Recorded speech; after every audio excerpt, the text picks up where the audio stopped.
Recording on कर दे।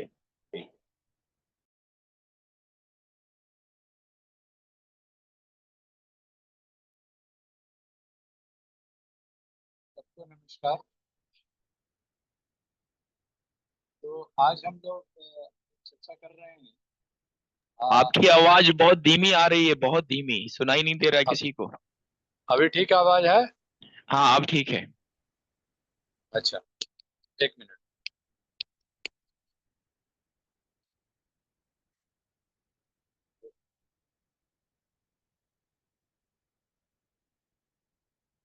आवाज आ रही है? जी, आ रही है। अच्छा, तो सबको नमस्कार। आज जो हमारा विषय है वह विषय वही है जो हमने उस दिन चर्चा किया था कि एजुकेशन जो समग्र शिक्षा है, जो होलिस्टिक एजुकेशन, जिसको वसुधैव कुटुंबकम नाम दिया था, यहाँ समग्र शिक्षा के नाम से आज लोग इसी को व्यक्त कर रहे हैं। उसमें हम लोग भी ब्लॉक फिर से आवाज डेवलपमेंट चली गई का हम आपकी। लोगों ने आवाज फिर से चली गई। एक मैं ईयर हेलो। अभी आवाज ठीक है? हाँ, अब आवाज ठीक ठीक है। है? अब ठीक है। ठीक है, ठीक है, ठीक है।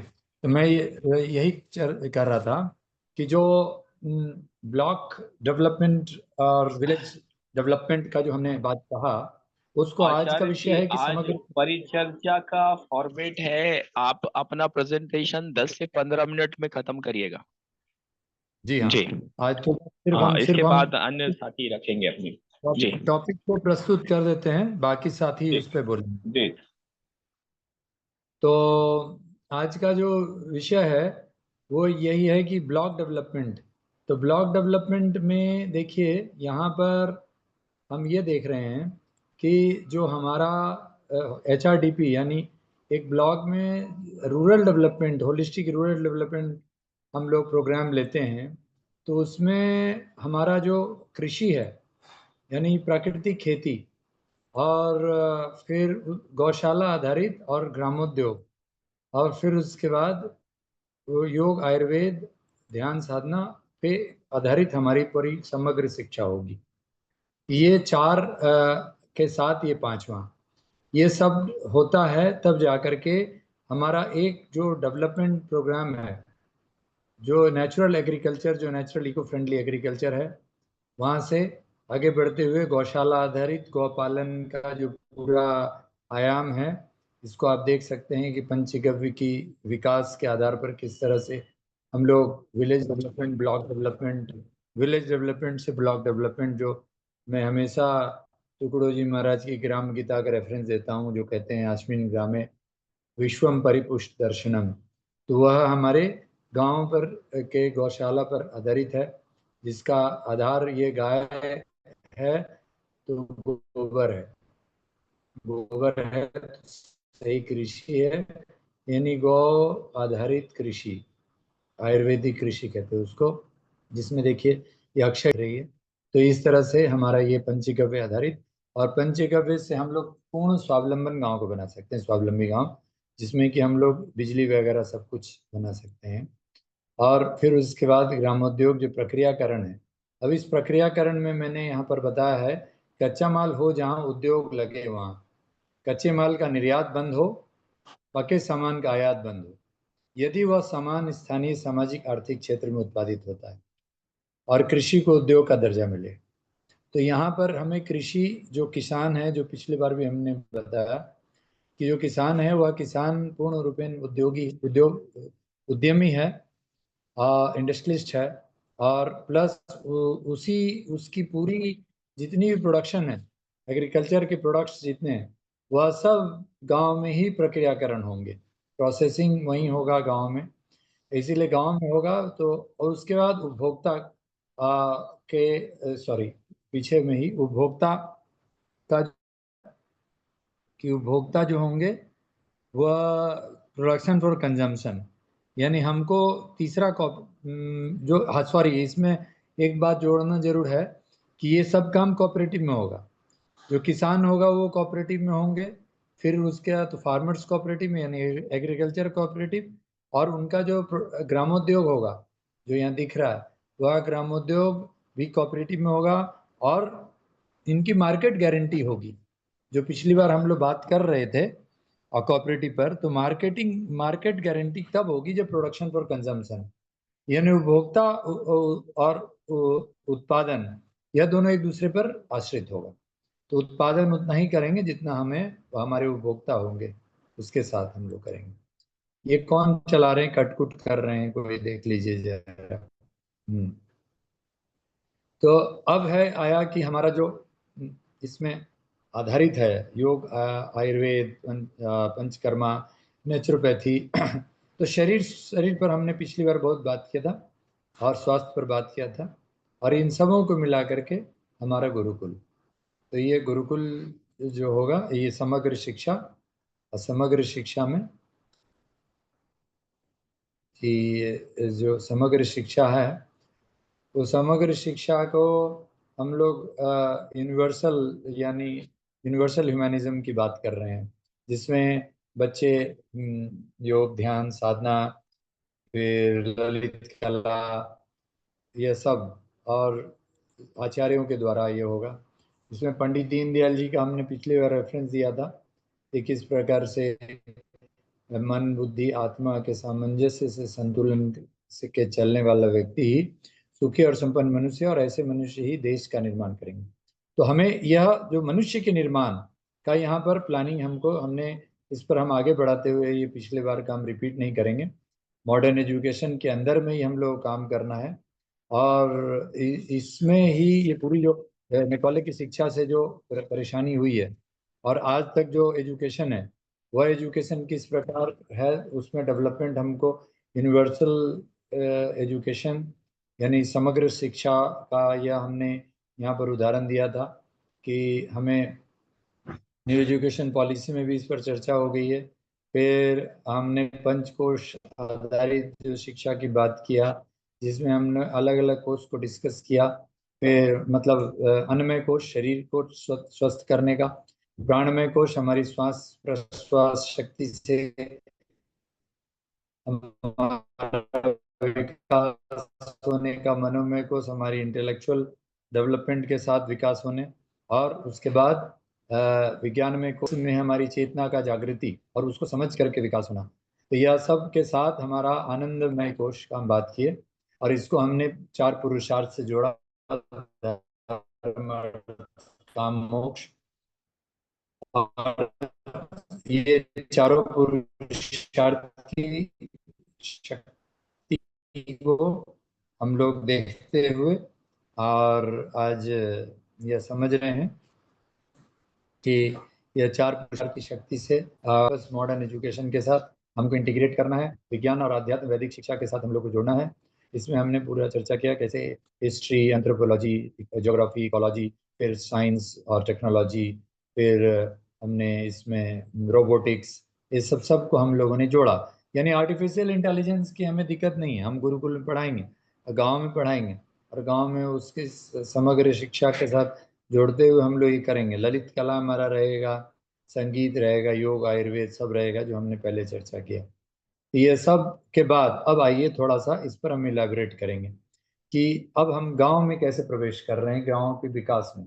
इसी स्लाइड पर हम थोड़ा रुके रहेंगे और हम अपना वक्तव्य 5 मिनट में समाप्त करेंगे। कि देखिए हम ये यहाँ बात किया है डिसेंट्रलाइज इकोनॉमिक डेमोक्रेसी का, ये आर्थिक आर्थिक लोकतंत्र, आर्थिक आज़ादी। तो आर्थिक लोकतंत्र के लिए हमारी जो ये आयाम है कि गांव में हमारा जो समग्र शिक्षा है, वहां पर हमें आदमी जब बन जाता है जो वसुधैव कुटुंबकम की भावना लेकर के आदमी है, वह मनुष्य के अंदर में उसकी थॉट ही वसुधैव कुटुंबकम की है, लेकिन वो इम्प्लीमेंट कहाँ पे करेगा? इम्प्लीमेंट गांव में करेगा। जो मैंने बोला अस्मिन् ग्रामे विश्वम परिपुष्ट दर्शनम। लेकिन एक गांव में हम पूरे अलग अलग गांव में हम ये गुरुकुल नहीं बनाएंगे। ये गुरुकुल की शिक्षा सब जगह गांव में तो रहेगी, लेकिन एक कंप्लीट होलिस्टिक गुरुकुल जिसमें ये 5 आयाम जो हमने बताया कि प्राकृतिक खेती, फिर उसके आधार प्राकृतिक खेती को सपोर्ट करने वाला गौशाला, और गौशाला से और प्राकृतिक खेती दोनों से जुड़ा हुआ हमारा ग्रामोद्योग, पंचगव्य ग्रामोद्योग और कृषि ग्रामोद्योग, और उसके साथ फिर हमारा योग, आयुर्वेद, शरीर के स्वास्थ्य, मन के स्वास्थ्य, इस स्वस्थ रहने की पूरी शिक्षा और ये पद्धति, और उसके साथ साथ फिर हमारा इन सबों के लिए गुरुकुल। अब ये सब करने के बाद जो बच्चे तैयार हो रहे हैं, बच्चे से बड़े तक, वो सब तैयार जो होंगे वह यहाँ पर ब्लॉक डेवलपमेंट प्रोग्राम में हमको ब्लॉक लेक में ये चार पांचों चीज़ों को जो हमने ब्लॉक लेवल प्लानिंग यहाँ पर लिखा हुआ है कि उसमें हमारा ये बैलेंस्ड इकोनॉमी जो होगा, इसकी एक स्लाइड आनी थी वो मैं बना नहीं पाया, जिसमें 40% एग्रीकल्चर और 40% एग्रो इंडस्ट्रियलाइजेशन यानी विलेज इंडस्ट्रियलाइजेशन यानी ग्रामोद्योग, तो वो दोनों मिलाकर 80% हमारी लोग जो हैं वो उसमें इन्वॉल्व हो जाते हैं, जिसको हम बैलेंस्ड इकोनॉमी कहते हैं।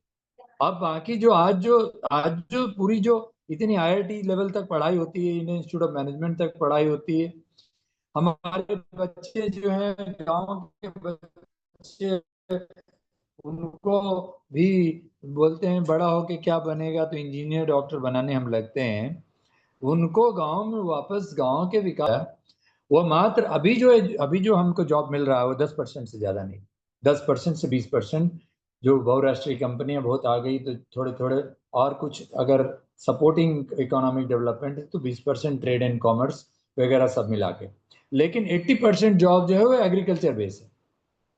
ठीक है, तो इसीलिए हमको एग्रीकल्चर बेस में ये बैलेंस्ड इकोनॉमी के आधार पर हम डिसेंट्रलाइज इकोनॉमी, विकेंद्रित अर्थव्यवस्था के साथ हम पांचों आयाम को लेकर चलते हैं, तो हमारा गांव से लेकर के ब्लॉक लेवल तक स्वावलंबन होगा।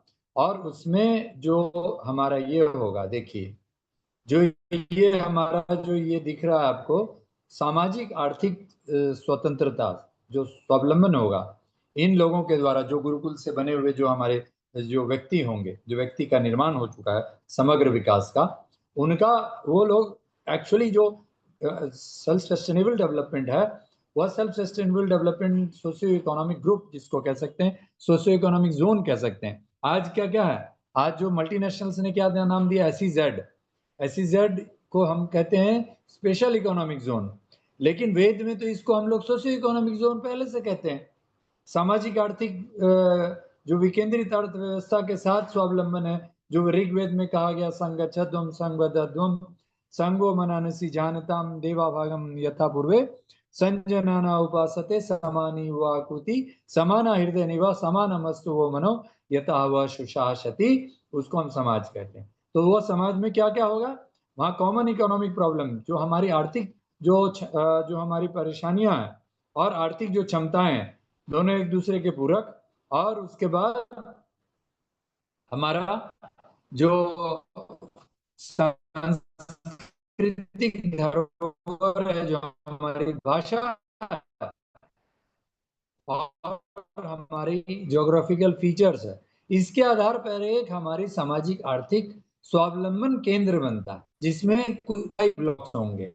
तो हम ब्लॉक लेवल का आपको तो प्लानिंग बता ही दी, जिसमें एक गुरुकुल होगा, तो वह गुरुकुल पूरे ब्लॉक पे चलेगा, और इस प्रकार के से हमारा ये कंप्लीट सामाजिक आर्थिक विकास से ये एक क्षेत्र यानी एक राज्य के लेवल को मान लीजिए, सामाजिक आर्थिक क्षेत्र को एक राज्य भी हम अगर मान सकते हैं तो वह स्वावलंबी राज्य हुआ। और इसको सबको मिलाकर के एक देश होगा, और पूरे कई देशों को मिलाकर के पूरा विश्व होगा, जिसमें हम वसुधैव कुटुंबकम की पूरी इकोनॉमी को हम लोग गांव लेवल से गुरुकुल से लेकर के, हम समग्र शिक्षा की जो बात की, समग्र शिक्षा से लेकर के या कंप्लीट होलिस्टिक प्रोग्राम का हमारा ये प्रोजेक्ट होगा। इस तरह से कंप्लीट ब्लॉक डेवलपमेंट की प्रोग्राम हो जाएगी, और वसुधैव कुटुंबकम का ये जो प्रोग्राम है वो स्टैब्लिश हो जाएगा। धन्यवाद। तो अभी हम चाहेंगे कि इस विषय पर आप लोग जो भी हमारे बंधुगण यहाँ हैं वह अपने विचार प्रस्तुत करें। मैं यहाँ शेयर को बंद कर रहा हूँ। जी प्रभु जी, कोई हाथ उठा सकते हैं या तो ये जो हमने जो समग्र शिक्षा के साथ जोड़ते हुए जो कहा कि एजुकेशन कंप्लीट जो उस तरह से विकास के साथ डेवलपमेंट के साथ हमारा डेवलपमेंट होगा, और ब्लॉक हमने जो ब्लॉक डेवलपमेंट का हमने जो आयाम बैलेंस्ड इकोनॉमी का बताया, तो उसके आधार पर जो भी हमारे साथी प्रस्तुत करना चाहते हैं अपने विचार को कृपया प्रस्तुत करें। तो किनसे शुरू कर सकते हैं, जो भी बताएं। अच्छा, इसमें हमने कोऑपरेटिव भी जोड़ा था, ये ध्यान रखिए। चलिए, उप्रेती जी ने हाथ उठा दिया, बहुत बढ़िया। उप्रेती जी प्लीज, स्वागत है, अनम्यूट कीजिए, अपनी बात रखिए। न, हाँ हाँ हाँ जी, नमस्कार सभी को, अभिषेक जी को भी और सभी उपस्थित सज्जनों को मेरा महान आत्माओं को प्रणाम। बहुत अच्छी बात है, अच्छा प्रयास है। और इसमें आपने सब्जेक्ट बताए हैं, उसमें आप एस्ट्रोलॉजी को भी डाल दीजिएगा। और नंबर, अब मैं जो अपनी बात बताने जा रहा हूँ, मेरे हिसाब मैंने अपना एक प्रोजेक्ट तैयार किया है, क्योंकि मैं उत्तराखंड पर काम कर रहा हूँ। और उस उत्तराखंड पर काम के लिए मैंने ये आप लोगों के सामने भी इसको मैं प्रस्तुत कर रहा हूँ। हो सकता है कुछ त्रुटियां हो या कुछ इसमें एडिशन, या आप कुछ इसमें सजेशन देना चाहें, इसी के संदर्भ में है। तो मैंने कुछ पॉइंट्स बनाए हैं, उन पॉइंट्स को मैं कैसे काम करना है मुझे, तो मैं वो बताने जा रहा हूँ आपको। मेरा जो पहला पॉइंट है कि हर जनपद में, हर स्कूल में, हर जनपद के किसी अच्छे स्कूल में या किसी मंदिर में, जो अच्छा मंदिर सेंटर पर हो, वहां पर हम एक योग शिक्षा एवं वैकल्पिक चिकित्सा केंद्र को खोलेंगे। ये हर हमारा प्रयास है, हर जनपद में। या तो हमको स्कूल दे दे, या हमको कोई मंदिर का जो अच्छा प्रतिष्ठित मंदिर है वो हमें स्पेस दे दे। उससे हमको ये लाभ होगा, मिनिमम खर्चे पर हम अपनी इस अवधारणा को जमीन में उतारने का प्रयास करेंगे। नंबर एक। नंबर दो, गौ कृषि पर्यावरण सुरक्षा, दूसरा पॉइंट है मेरा। गौ कृषि में गाय का और फर्टिलाइजर का गोबर प्रोडक्शन, पंचगव्य, ये सभी चीजें उसमें आ रही हैं। और पर्यावरण में हम दो चीजों को लेंगे सुरक्षा में। एक हम लेंगे अग्निहोत्र की शिक्षा देंगे, और अग्निहोत्र के अलावा हम तरु यज्ञ करेंगे। तरु यज्ञ में वृक्षारोपण की कार्रवाई सम्मिलित है, और उसमें नक्षत्रों के हिसाब से वृक्षों को बांटना भी है।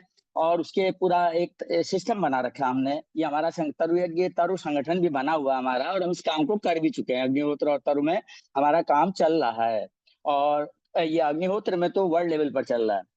अब हमारे तीसरा पॉइंट है प्राइमरी कृषि सहकारी समिति। ग्रामीण में जो ग्रामीण स्तर पर बनेंगी प्राइमरी सोसाइटीज, वो तो हमें करना ही करना है, क्योंकि हमारे ऊपर से निर्देश हैं, और उसी के हिसाब से हमको पूरा स्ट्रक्चर तैयार करना है। और यही हमारा मेन कुंजी रहेगी इन सबको जोड़ने के लिए आर्थिक विकास की। और फोर्थ पॉइंट मेरा ये है कि हम हर जनपद में एक गुरुकुल की व्यवस्था करेंगे, जिसमें से हमने दो जगह छांट भी लिए हैं, दो जनपदों में, हमने अल्मोड़ा और नैनीताल में।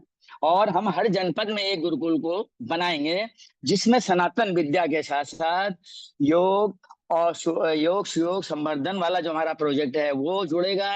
और उसके साथ हम एस्ट्रोलॉजी और मॉडर्न जो एजुकेशन है, जिसमें कंप्यूटर सिस्टम और ये जो आईएआई सिस्टम है, और उसके अलावा उसमें हम एक चीज और जोड़ना चाहेंगे, जो आध्यात्म के बल पर जो मानव का विकास, जैसे एक पहले जो नालंदा विश्वविद्यालय में जो पढ़ाया जाता था, उसका सिलेबस मुझे एक बार मिला था देखने को, लेकिन अब मुझे ढूंढ रहा हूँ, मुझे मिल नहीं रहा है। उसमें इतने डिपार्टमेंट बने थे और इतनी अच्छी तरह से व्यवस्था थी, कि जैसे वायु विभाग और जल विभाग, और उनकी सारी चीजें, मतलब आप वायुगमन और कैसे जितनी भी चीजें हैं उसमें सारी चीजें आपको पढ़ाई जाती थी उन दिनों। तो तभी तो पुराने जमाने के लोग कहते थे कि इधर से उधर वो चला गया वायु के रास्ते, ये हो गया वो हो गया। वो सब विद्याएं थी मौजूद हमारे यहाँ, जिसको कि नष्ट कर दिया गया है। खैर, उसको ढूंढ के जहां तक प्रयास हो सकता है हम उसको भी कोशिश करते हैं। और दूसरा हमारा है गौशाला। पांचवा पॉइंट है गौशाला। प्रत्येक जनपद में हम बनाएंगे सेंटर बेस पर जो जनपद की गौशाला होगी, और उस गौशाला से हम हर गांव को, हर ब्लॉक को, हर व्यक्ति को जोड़ने की कोशिश करेंगे जो गाय रखने के इच्छुक हैं। और उनको हम सपोर्ट देंगे कोऑपरेटिव के माध्यम से भी, और उनको अन्य साधनों से भी उनको हेल्प करके, और उनका जो भी प्रोडक्शन होगा, मिल्क प्रोडक्शन या उससे जो गाय के गोबर या जो भी होगा, उसको हमारे तो कलेक्ट करके हम अपना उसको डिस्ट्रिक्ट गौशाला में ला करके उसका हम मार्केटिंग वगैरह, प्रोसेसिंग मार्केटिंग वगैरह सब करेंगे। अब नाउ 6 पॉइंट है कि गौ रक्षा समिति बनाएंगे हम एक। गौ रक्षा समिति में हर गांव से एक व्यक्ति को लेंगे और उससे कहेंगे भाई देखो तुम्हारी जिम्मेदारी है इस गांव में जितनी भी गाय है, किसी गाय के साथ अन्याय ना हो, किसी गाय के साथ जाति ना हो, और किसी गाय की सुरक्षा हो रही है नहीं हो रही है, इसको तुम्हें देखना है गांव का। और इसी तरह से हर गांव से ब्लॉक में आएगा, हर ब्लॉक का लेंगे, और हर ब्लॉक के जो समिति बनेगी वह आपके जनपद में आएगा, हर जनपद का स्टेट की बनेगी, और स्टेट की हम नेशनल की बनाएंगे। ये हमारा प्रोजेक्ट है। अब हमारा एक और 7वां पॉइंट है किड फाउंडेशन। हमारा जो काम कर रहा है ऑलरेडी ऑल इंडिया लेवल पर, किड फाउंडेशन में हमने रखा है कि हम बच्चों को, किड फाउंडेशन का मतलब है नॉलेज इंफॉर्मेशन डिसिमिनेशन सेंटर, जहां पर हम हर तरह की नॉलेज, जिसको जो ज्ञान करना है वो वहां पर जाएगा सेंटर पर, और वह उसके बारे में पता करेगा कि सर इसमें किस तरह से हम काम करें या क्या करें, कहाँ जाना है, क्या जाना है, किसी भी फील्ड में वो हमारा व्यक्ति उनको, हमारा ये जो डायरेक्ट बना रखा है इसका हमने ऑलरेडी, और ये काम भी कर रहा है, इसके द्वारा हम बताएंगे उसको कि आप इस तरह का काम करिए। और इसके बाद अभी हमने इस किड फाउंडेशन के अंतर्गत हम एक बात और आपको बता दें, हमने कम से कम 1.5 करोड़ लोगों को लाभ दिला चुके हैं हम पिछले साल। उसका सिर्फ इतना था, जो मेंटली रिटार्डेड लोग होते हैं उनको LIC में वो नहीं मिलता था, उनको लोग नहीं देते थे, उनकी LIC नहीं करते थे, और लेकिन हम लोगों ने लड़ाई लड़ी, और रिजर्व बैंक ऑफ इंडिया से और गवर्नमेंट ऑफ इंडिया से लड़ते लड़ते हमको फिर ये अंत में जीत हुई, और 1.25 करोड़ लोगों को मानना पड़ा उनको कि इनको भी दिया जाना चाहिए। गवर्नर ने आदेश दिया LIC को, रिजर्व बैंक के, और यह लागू हो रहा है, हुआ है हम लोग के इस किड फाउंडेशन के प्रयास से। और इसके अलावा लास्ट पॉइंट मेरा यह है, वो बिल्कुल इन सबसे अलग है, वो इस पॉइंट का इन सबसे किसी से भी मतलब नहीं है, वो है हमारा पॉलिटिकल पार्टी का ऑर्गेनाइजेशन, क्योंकि हमें सत्ता भी चाहिए, हम सत्ता भी चाहते हैं, और ऐसे व्यक्ति चाहते हैं जो ईमानदार हो, और जो सत्ता, ये जो आदर्श, जो अकाउंटेबिलिटी, लाइबिलिटी और ट्रांसपेरेंसी पर जवाब विश्वास रखते हों, उनको हम आगे बढ़ाएंगे, यंग लोगों को आगे लाएंगे, क्योंकि राजनीति बदनाम हो चुकी है, और हम चाहते हैं कि उसको एक आदर्श राजनीति में परिणित करके, क्योंकि सबसे अच्छा माध्यम सेवा का राजनीति है, लेकिन उसको बदनाम कर दिया गया है। तो ये हमारा प्रयास है, और मैं समझता हूँ कि इसमें मैंने जो कुछ है मैक्सिमम अपनी कोशिश की है, और ये प्रयास मैं लगा हुआ हूँ उस पर। और इसी के साथ जो आपका का प्रयास अति उत्तम है, मैं इसके आपके साथ हूँ, आप प्रयास करिए, बहुत अच्छा है। धन्यवाद। धन्यवाद जीवन चंद उप्रेती जी, बहुत बहुत आपने सराहनीय बात कहा। इसमें सिर्फ एक ही चीज है जो आपने गुरुकुल कहा, एक्चुअली तो बोल दिया सब कुछ, लेकिन यही हमें देखे फिर से हम दिखा रहे हैं कि ये जो आप देख रहे हैं, एक मिनट आ रहा है वो हाँ वो हाँ पॉइंट, हाँ ये दिख रहा है कि जो हाँ गुरुकुल है, आपने हाँ कि जो एक एक एक जनपद में, तो जनपद से भी थोड़ा सा हम लोग कोशिश करेंगे कि कम से कम एक ब्लॉक में हो जाए गुरुकुल। और यस गुरुकुल में यस, ये जितनी बातें दैट इज गुड। ये जितनी बातें रहा, ये सारी चीज देखिए, ये दिख रहा है आपको कि ये गुरुकुल है ना। जिसको हमने वसुधैव कुटुंबकम का नाम न्यू ह्यूमैनिस्ट अंग्रेजी में लिखा है कि तो ये जो कंप्लीट एजुकेशन है, जो जिसमें ये दिख रहा है कि आपका जी जी। सब कुछ वहीं सिखाया जाता है बच्चों को, कि सिर्फ आपने जितने नाम लिए वो वैकल्पिक शिक्षा के साथ साथ जो बहुत इंपॉर्टेंट है, जो नहीं हो रहा है, वो है कृषि और ग्रामोद्योग। और कृषि और ग्रामोद्योग भी बचपन से ही हम लोग को सिखाना है, और ये सब हाँ कुछ हाँ होगा तो इसीलिए हमने यहाँ पर होलिस्टिक गुरुकुल का नाम दिया है, HRDP, holistic rural development yes yes. Project हाँ हाँ, वो गुरुकुल में आ जाएगा, प्रोग्राम। बिल्कुल बढ़िया। स्किल स्किल डेवलपमेंट है ये, वो गुरुकुल से हो सकता है, बढ़िया।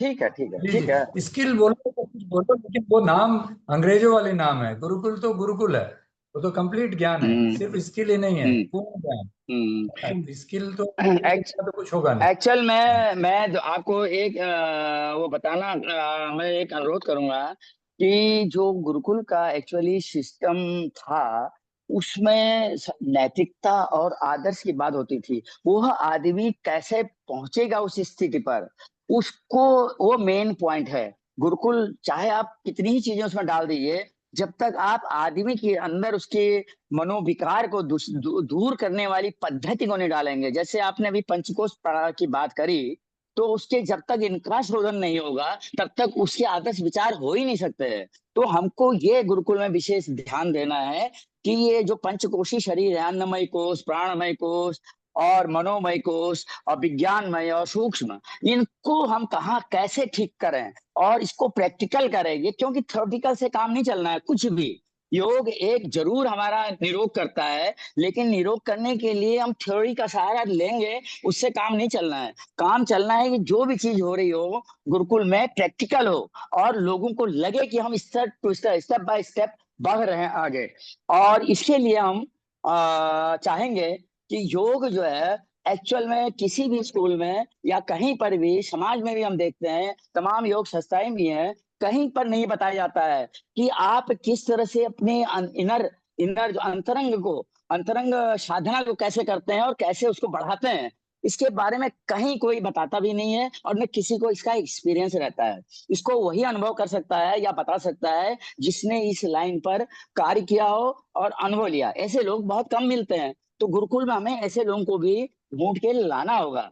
तो मेरा आपसे निवेदन है कि ये जब तक हम नहीं करेंगे गुरुकुल में, ये गुरुकुल की जड़ है, गुरुकुल की आत्मा है कि आदर्श किस तरह से और नैतिकता का व्यक्ति के अंदर, बच्चे के अंदर विकास हो, और वह कैसे अपने आत्म स्वरूप को पहचाने, और आत्म स्वरूप को पहचानने के बाद किस तरह से वो संयम लाए अपने, संयम अपने अपने जीवन में। संयम लाने का मतलब, संयम योग की भाषा में अलग है और ये हमारी भाषा में संयम अलग है। जो अष्टांग योग में बताए गए हैं उसमें से जो जो आपके बाह्य अंग है, और जो 5 बाह्य अंग है और 3 अंतरंग है, उनके माध्यम से हम जो आगे अपना विकास कर रहे हैं, उनमें संयम की बात कर रहा हूं मैं। उनके संयम को लाने की जरूरत है, उनको सिखाने की जरूरत है स्टूडेंट को। तो वह गुरुकुल सफल होंगे, निश्चित रूप से सफल होंगे, क्योंकि वह ऐसी स्थिति पैदा कर देते हैं व्यक्ति के अंदर, फिर वो उसके सामने सारी चीजें जो है बिल्कुल विधिवत सही ढंग से आदर्श रूप में आती हैं, और वह अपने ज्ञान को भी दूसरे देगा तो आदर्श रूप में देगा। मैं समझता हूँ सर, अपनी छोटी सी बुद्धि से। धन्यवाद। जी, बहुत सही बोला आपने। देखिए, आपने जो बोला हुआ कवर्ड है इस प्रोजेक्ट में, कि जो बच्चे देख रहे हैं आप इस स्लाइड में, कि बचपन से ही बच्चों को हमने हमने सीधे कृषि में नहीं डाला। तो सबसे पहले तो उनका योग ध्यान देख रहे हैं, और ये हमारे 5,000 4,000 गुरुकुल का ये फोटो है, और ये चल रहा है जहाँ जहाँ मैंने 20 साल काम किया जिन लोगों के साथ। तो ये लोग आज 200 देशों में काम कर रहे हैं। अब ये जो आप ये वेबसाइट देख सकते हैं gurukul.edu, तो ये जो प्रोजेक्ट है, ये पहला तो विकास उसके अंदर का विकास है, जो पंचकोशीय विकास की जो आज सरकार बात कर रही है। देखिए, ये हुआ इसीलिए, आप बोल रहे हैं ना कम आदमी क्यों मिलते हैं, क्योंकि कम आदमी इसीलिए मिलते हैं क्योंकि वो लोग सब मॉडर्न एजुकेशन से आते हैं, और पिछले 100 वर्षों से इसी से आ रहे हैं। जो मॉडर्न एजुकेशन है, ये आपको दिख रहा होगा, कि मॉडर्न एजुकेशन से तैयार हो रहे हैं। और किस तरह का है, देखिए, कोट टाई लगा के वो भाग रहे हैं कंपटीशन, और उन्होंने पूरी प्रकृति का खात्मा कर दिया। तो ये पूरी प्रकृति खत्म कर दिया, और इसको करने वाले व्यक्ति तो 1835 में ही करके गए। और उसके बाद कौन किया? आज न्यू एजुकेशन पॉलिसी अभी तक आज सरकार जो जो इसकी बात कर रही है, वसुधैव कुटुंबकम या हिंदुत्व की, वह सरकार भी तो आज जी 14-15 साल हो गया है, लेकिन वह भी इसको नहीं ला पा रहा है। यह समझिए कि बिल्कुल, इस बिल्कुल, शिक्षा बिल्कुल। वो वह भी नहीं ला पा रहा है। इसीलिए बहुत मुश्किल है सरकार से कुछ उम्मीद करना, क्योंकि न्यू एजुकेशन पॉलिसी जी 2020 में बना था, पंचकोशीय आधारित जी शिक्षा, और ये सब गुरुकुल पर, और उनके ये पर होना था। इसीलिए करना किसको है? हम ही लोगों को करना है। और हम लोग बिल्कुल कैसे बिल्कुल। करेंगे? ब्लॉक डेवलपमेंट प्रोग्राम पे हम लोग गुरुकुल स्थापित करेंगे, जिसमें व्यक्ति ओके निर्माण जो आपने बोला बिल्कुल वही काम किया जाएगा। जी। Okay, thank you. अब आगे का थोड़ा ले लिया जाए कि हमारे साथ और कौन साथी बोलेंगे, जरा कृपया अपना प्रकाश डालें। हम मुकेश जी जुड़े हुए हैं, मुकेश जी को आमंत्रित करिए। बलदेव मुकेश राज जी सूद जी भी हाथ उठाए हुए हैं। अच्छा, जुड़े हुए हैं, मुकेश मुकेश। अच्छा, मुकेश स्वर्णकार जी हैं क्या? हाँ जी। अच्छा मुकेश जी, आपका स्वागत है। हमने यहाँ पर जो चर्चा किया था गुरुकुल या समग्र शिक्षा कह सकते हैं, उसके आधार पर हमारी जो आज की जो एजुकेशन है, सॉरी डेवलपमेंट है, उस डेवलपमेंट पर हम चर्चा कर रहे थे। तो मुकेश भाई कृपया आप अपनी बात को प्रस्तुत करें।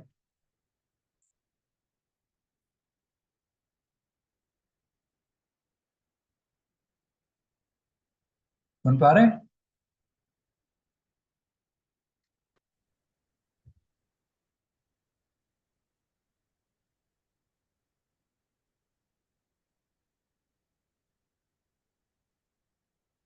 मुकेश भाई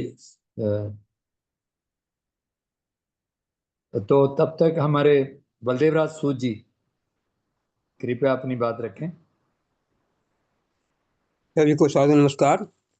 आप आज का जो विषय आपने प्रस्तुत किया है, ब्लॉक व ग्राम के विकास में समग्र शिक्षा पद्धति और शैक्षिक संस्थाओं की संभावित भूमिका।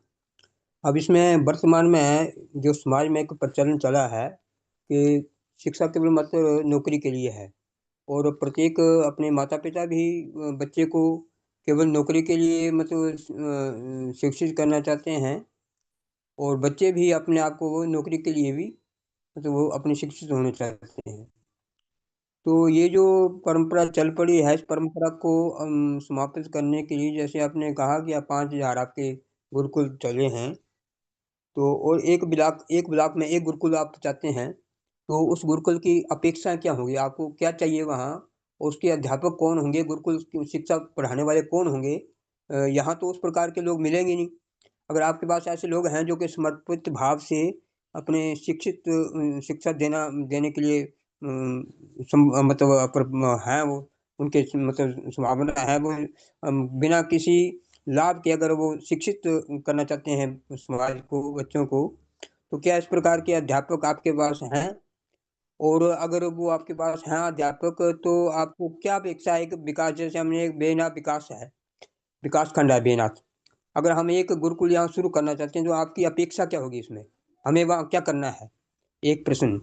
दूसरा प्रश्न है, जैसे कि मतलब हमारे यहाँ पहले क्या होता था कि सनातन धर्म की ओर से, आर्य समाज की ओर से एक शिक्षा का क्रम था, और अब उनका भी सनातन धर्म और आर्य समाज का भी व्यावसायिक हो गया है।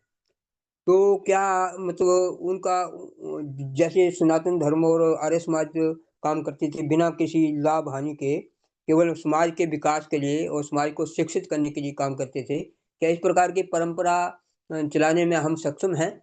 हमारे पास ऐसे लोग हैं जो बिना लाभ के मतलब वो गुरुकुल चलाएं, और केवल मात्र उनका उद्देश्य है कि समाज का उत्थान करना, समाज को शिक्षित करना, और समाज को एक अच्छा समाज बनाना, बच्चों को अच्छा बच्चा बनाना, जो कि देश के बारे में, अपने माता पिता के बारे में, अपने धर्म के बारे में, अपने सनातन के बारे में चिंता करे, काम करे, और अपने देश का विकास करने के लिए आगे आए। तो मेरा प्रश्न है कि इस प्रकार की व्यवस्था करने के लिए आपके पास साधन है, और आपकी अपेक्षा क्या है ब्लॉक से?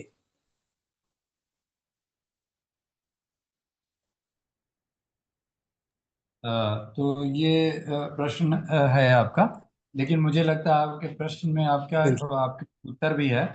पहले आप अपना विचार कुछ बता सकते हैं, तो मैं चूंकि मैं जो बताऊंगा वह तो चूंकि हमारा एक अनुभव है इसीलिए मैं बता सकता हूँ, और आपके मन में क्या आ रहा है आप बता सकते हैं, क्योंकि यह हम्म, चर्चा है इसीलिए हम लोग नहीं, ये जानना हम चाहते हैं। हूँ हम ये चाहते हैं कि जैसे गुरुकुल की जो शिक्षा पद्धति है वो बिल्कुल ठीक ठाक है, और उस गुरुकुल शिक्षा पद्धति को विकसित करने के लिए हमें संसाधन क्या चाहिए?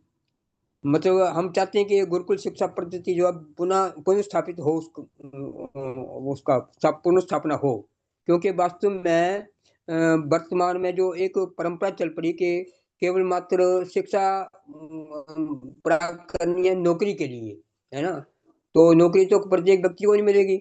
और इस प्रकार क्या हो रहा है कि हमारा जो समाज, हमारा जो युवा है वो शिक्षित हो रहे हैं, और शिक्षित होने के बाद वो काम करने के लिए तैयार नहीं है।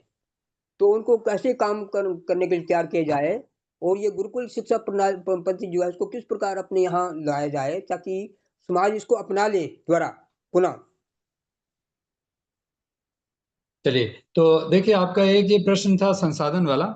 दूसरा प्रश्न है जो आपने बोला था कि ये जो समर्पित कार्यकर्ता हैं, अब देखिए मेरा जो अनुभव है उसके आधार पर, चूंकि मैं खुद एक कार्यकर्ता के रूप में आया था और अपनी अपनी सरकारी नौकरी छोड़ करके, और फिर और बहुत छोटी उम्र में 24-25 वर्ष की उम्र में, और आज 25 साल हो गए हैं। और 25 साल में जो हमने अनुभव किया, सिर्फ हमने ये, मैं आपको ये कहता ही नहीं कह सकता हूँ कि मैं सफल हो गया, क्योंकि जो विचार है और जो विचार मैं आज प्रस्तुत कर रहा हूँ यह सिर्फ समझा है, और कई संस्थाओं में जा करके समझा।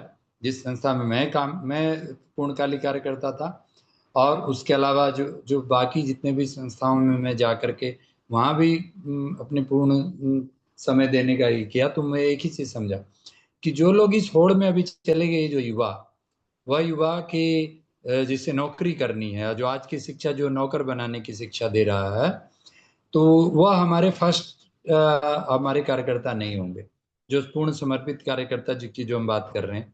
तो इसीलिए हमने इसमें 3 लेवल का हम कार्यकर्ता जो है पूर्ण समर्पित हमने देखा है। पहला है कि जो जो इसमें जो आचार्य होंगे, गुरु होंगे, वह सीनियर सिटीजन्स, जो अभी भी बहुत शक्तियां होती हैं। मैंने 70 साल 80 साल के लोगों को भी देखा है कि बहुत एनर्जी रहती है और काम करते हैं। और मैं चूंकि चिकित्सा भी दे रहा हूँ ऐसे लोगों को, सीनियर सिटीजन्स को, तो मैं देख रहा हूँ कि वो 60 ईयर्स के बाद, रिटायर होने के बाद, उनके पास हमें सिर्फ कुछ ट्रेनिंग की ज़रूरत है, जो हम लोग एक करिकुलम बना करके तो उनको हम लोग एक गुरु बना सकते हैं। गुरुओं की श्रृंखला यानी आचार्य की श्रृंखला हम तैयार कर सकते हैं उनके द्वारा। दूसरा है जो मदर्स हैं, स्पेशली जो वर्किंग मदर्स नहीं, हाउस वाइफ्स हैं, होम मेकर्स, गृहिणी हैं, माताएं, उनको हम ट्रेन कर सकते हैं। तीसरा है जो ऑलरेडी इस क्षेत्र में आचार्य बने हैं, जैसे हमारे जितने भी योगाचार्य हैं, आयुर्वेदाचार्य हैं, पंडित हैं, ये सब लोग समर्पित होते हैं।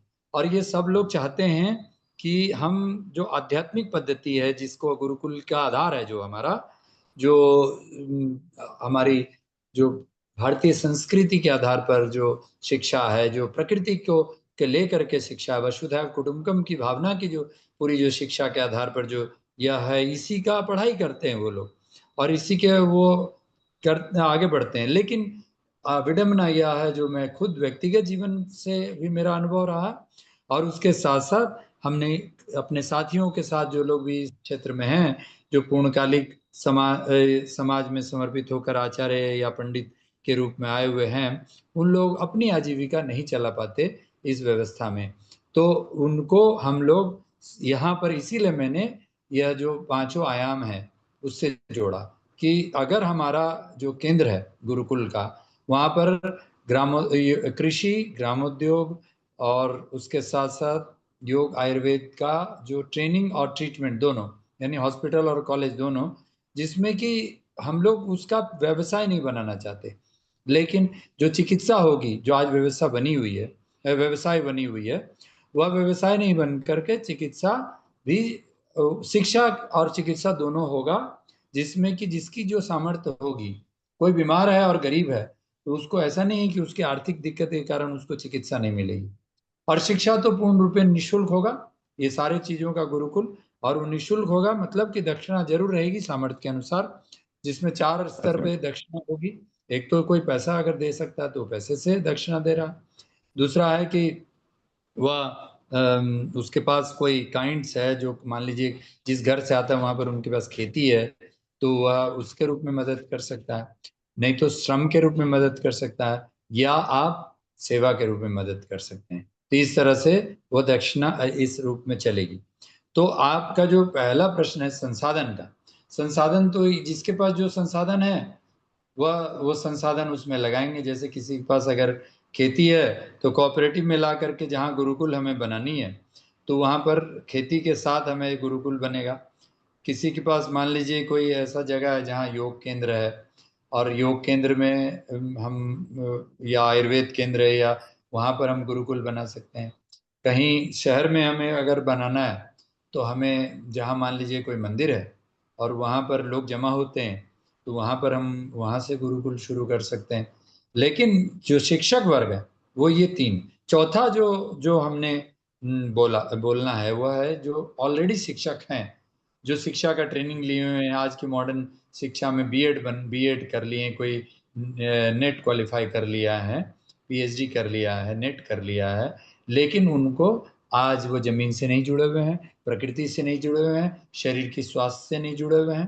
तो इनको भी हमें ट्रेन करना ताकि उनके पास जो जहाँ भी वो पढ़ाते हैं वह इस समग्र शिक्षा अभियान के साथ जोड़ करके अपने गांव के विकास और ब्लॉक के विकास तक, उसको ब्लॉक और फिर जिला का विकास में, फिर पूरे देश का विकास और वसुधैव कुटुंबकम के विकास से जोड़ने का उनको विद्या मिल सके।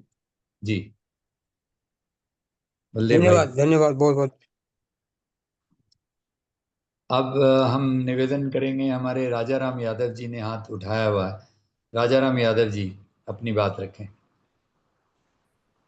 या परिचर्चा नमस्कार। नहीं है कि मुझे कोई प्रश्न नमस्कार कर। सर, मैं ट्रेवल में हूँ। मेरी आवाज आ रही है क्या? सभी को बिल्कुल नमस्कार। आ रही, बहुत अच्छी आ रही है। सर, आपने अच्छा डिस्कस किया ग्रामीण विकास में समग्र शिक्षा, और फिर हम आते आते गुरुकुल की तरफ बढ़े हैं। ये भी अच्छी बात है। तो समग्र शिक्षा पद्धति की भूमिका और शिक्षा संस्थान की भूमिका, शायद ये टॉपिक है। इसको हम कैसे आगे बढ़ाएं?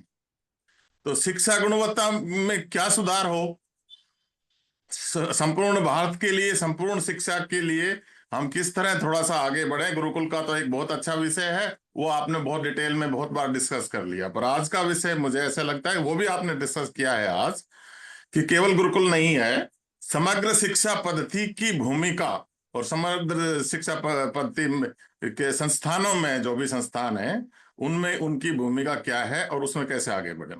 शिक्षा गुणवत्ता में सुधार क्या हो, कौशल विकास एक है, सारे समाज के लिए है। उद्यमिता विकास दूसरा है। समुदाय के साथ जुड़ाव तीसरा है। सभी पूरे देश के लिए शिक्षा स्थानों के लाभ आप सब जानते हैं। ग्रामीण क्षेत्रों में शिक्षा की पहुंच बढ़ाना, युवाओं को साथ साथ रोजगार के लिए भी अवसर प्रदान करवाना, समुदाय के विकास में ज्यादा से ज्यादा योगदान हो इस शिक्षा पद्धति की जिसकी हम बात कर रहे हैं।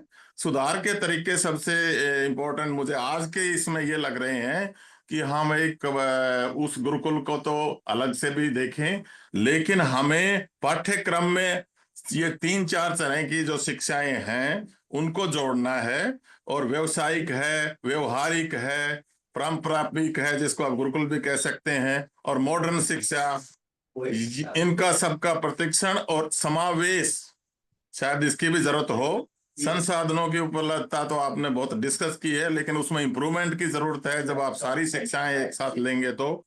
और समुदाय की भागीदारी होनी है। इस सब का मूल्यांकन और अनुवर्ती कार्य भी जरूरी है।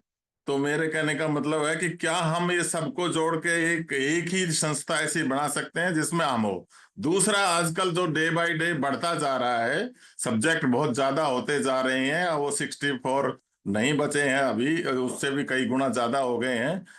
तो हम इस शिक्षा को बच्चों में बोझ के अलावा इसको क्या क्या कौन सी पद्धति से हम इसको और आसान और सब समझने लायक बन जाए। एक एआई आ गई और सब चीज तो कंप्यूटर में अवेलेबल है, तो हर एक सब्जेक्ट को वो बच्चा समझे और उसको समझ के फिर उसको वहीं रोक के उसको पूरी साल के लिए उसको रट्टा ना लगाए, स्पेशली हायर एजुकेशन में, और 3-3 महीने में उसको समझे और आगे बढ़े। फिर 3 महीने में नया सब्जेक्ट ले, नया विषय ले और उसको आगे बढ़े।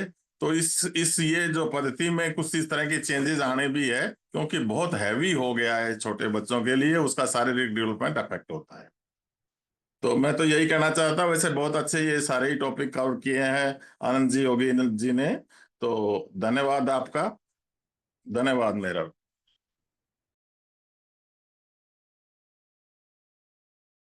जी प्रभु, बहुत बढ़िया।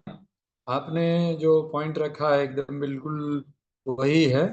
उसी के साथ यह विकास का कार्यक्रम है। यानी कि आपने जो बोला ना कि यह कंप्लीट जो एजुकेशन है उसमें थोड़ी सी डेवलप, क्योंकि देखिए हमें करना खुद को है, सरकार पर डिपेंडेंट नहीं रह सकते। सरकार को एक बहुत अच्छा बात उप्रेती जी ने लास्ट में बोला था अंतिम पॉइंट में, कि सरकार हमें बनाना है, हमें ही रिप्रेजेंटेटिव बनानी पड़ेगी। तो वह गुरुकुल से बच्चे भी तैयार होंगे जो पॉलिटिकली अवेकन्ड बच्चे होंगे। क्योंकि देखिए चाणक्य ने तो चंद्रगुप्त को तैयार किया था तो व्यवस्था बनाने के लिए, तो वो कहाँ से बना था? वो गुरुकुल से ही बना था चंद्रगुप्त। तो हमें भी चंद्रगुप्त तैयार करने हैं पूरे। और वह चंद्रगुप्त जाकर के इस व्यवस्था में पार्लियामेंट में पहुंच जाएगा, और वो पार्लियामेंट फिर सरकार जो बनेगी वो हमारी होगी। तो इस तरह से देखिए नीचे से लेकर ऊपर तक में हमने हमने एक प्रेजेंटेशन में बताया था कि सामाजिक आर्थिक स्वावलंबन का जो हमने प्रेजेंटेशन दिया, कि जो गुरुकुल से तैयार हुआ व्यक्ति किस प्रकार आर्थिक स्वतंत्रता यानी आर्थिक आज़ादी, आर्थिक लोकतंत्र कैसे स्थापित करेगा, डिसेंट्रलाइज इकोनॉमी, विकेंद्रित अर्थव्यवस्था के साथ। और उसमें बैलेंस्ड इकोनॉमी क्या होगा, खेती और ग्रामोद्योग के आधार पर। तो ये सब कौन होगा? क्योंकि देखिए हमने देखा है कि एमएससी एग्रीकल्चर करने वाला बच्चा आके गोबर नहीं उठाता, या गोबर उठाने की बात नहीं करता, और गोबर की खेती की भी बात नहीं जानता।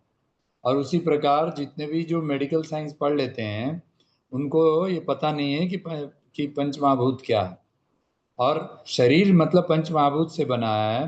पूरी मॉडर्न मेडिकल साइंस पंचमहाभूत को नहीं जानती, पंचमहाभूत के आधार पर शिक्षा नहीं देती। तो इसीलिए ये तो बदलना ही पड़ेगा, और इसको बदलने के लिए बहुत आमूलचूल परिवर्तन और शक्ति की आवश्यकता होगी। और यह रिवॉल्यूशन हमें, मान लीजिए हम लोग आज 100 ब्लॉक अडॉप्ट करने का प्लान ले रहे हैं, तो वो उसमें हम लोग यह सारे आयामों को ले करके चलेंगे, और उस गांव के कंप्लीट सर्वांगीण विकास में हमारा समग्र शिक्षा किस प्रकार वसुधैव कुटुंबकम और गुरुकुल आधारित जो शिक्षा है वह किस प्रकार एक दूसरे का पूरक बनेंगे, यह हम लोग काम करें। अब हम दूसरे कोई साथी हमारा हाथ उठाए नहीं, तो हम गोपाल प्रसाद जी से निवेदन करेंगे कि कृपया अपना बात प्रस्तुत करें। दीपक अग्रवाल जी, फिर हमारे देवदत्त गंगवार जी। तो गोपाल प्रसाद जी आप अनम्यूट करके अगर बोल सकते हैं तो कृपया बात रखें अपनी, और बाकी साथी भी जो भी करना चाहते हैं एक बार हाथ उठाएं। जीवेश पांडे जी, फिर देवदत्त गंगवार जी, दीपक अग्रवाल जी, अलका दीदी, अजय अजय महोड, ये सब हाँ, जितने नमस्कार। हमारे हैं। जी बोलिए बोलिए। नहीं सर, कुछ नहीं बोल। आप कुछ बोलना चाह रहे हैं अजय जी? हाँ नहीं सर, फिलहाल में नहीं। ठीक है। गोपाल प्रसाद जी आप सुन पा रहे हैं? आप कुछ बात प्रस्तुत करेंगे?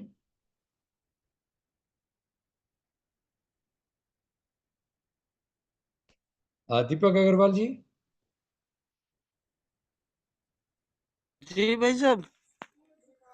आप कुछ बोलना चाह रहे हैं इस विषय पे? आपका नहीं भाई कोई साहब, प्रश्न या तो आपका आइडिया नहीं नहीं नहीं, कोई प्रश्न कुछ? नहीं। आप प्रश्न नहीं है तो आप सहमत हैं पूरी तरह, मतलब ये आपको लग रहा है कि इस तरह से हो सकता है? जी क्योंकि जी। आप एक युवा साथी हैं, आपके क्षेत्र में आप थोड़ा सा अपने क्षेत्र के हिसाब से आप देख करके क्या कैसे हो सकता है, आपके मन में क्या आता है?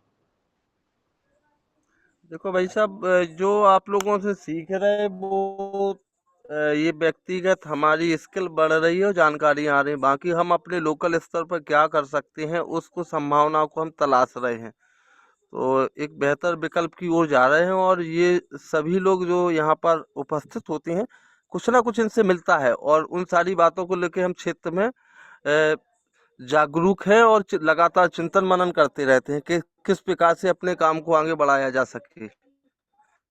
बहुत तो बढ़िया, एक बहुत बहुत बढ़िया, उपयोगी मंच है ये हमारे लिए।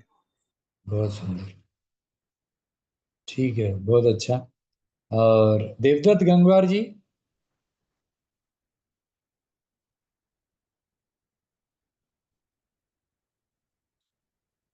देवदत्त गंगवार जी सुन पा रहे हैं? गोपाल प्रसाद जी, देवदत्त गंगवार जी, फिर हमारे जीवेश पांडे जी। जी भाई साहब, सभी जनों को नमस्कार। मैं देवदत्त गंगवार बरेली उत्तर प्रदेश से बोल रहा हूँ। जी प्रभु, आप अपनी बात रखिए। जी जी, ये आप लोगों की बात सुनी, बड़ा अच्छा लगा है। और आप लोग जो है इतने योग पुरुष और सब लोग बढ़िया से काम करने की जो योजना बना रहे हैं, इस योजना को मैं तो समझ रहा हूँ। और समझते समझते मैं जो कर सकता हूँ अपने यहाँ, मैं अपने ज़िले में ये करने की कोशिश कर रहा हूँ। जैसे भाई साहब का भी विचार आया था कि प्रत्येक ज़िले में गुरुकुल बनाना है, और ज़िले का गुरुकुल बना के उसमें सब शिक्षा देनी है, समग्र शिक्षा की बात कर रहे हैं।